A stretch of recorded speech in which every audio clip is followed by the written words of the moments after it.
Sa ibang balita, patuloy pa rin po ang blood transfusion kay Comedy King Dolphy. Pero matalas na raw ang kanyang pakiramdam ngayon at nakakangiti na rin siya. Mula sa Makati Medical Center, may live report si Katrina Son. Katrina.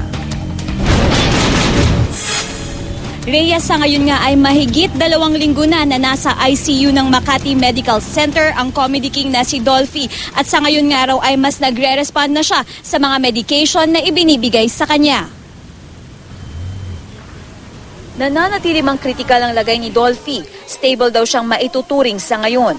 Ito ay ayon kay Dr. Eric Nubla, Patient Relations Director ng Makati Medical Center. Nagpapatuloy pa rin daw ang pagsali ng dugo sa Comedy King. Ito ay hanggat di pa ganap na tumataas ang kanyang platelet level.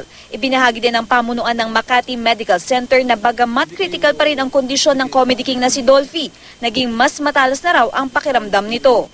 He smiled for the first time since last week. His physical senses also seem to be heightened since he has become ticklish again.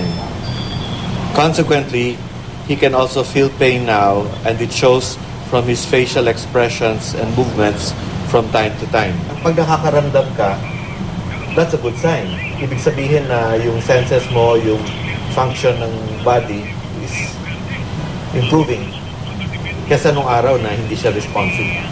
Mas madalas din daw nagising si Dolphy, pero dahil sa sensitive pa ang kondisyon, kailangang makipag-ugnayan muna sa mga anak niya ang mga gusto bumisita. Kagabi naman ay ibinalita din ng anak niyang si Eric Quizon sa GMA News sa pamamagitan ng text na muli na raw nakakangiti ang Comedy King.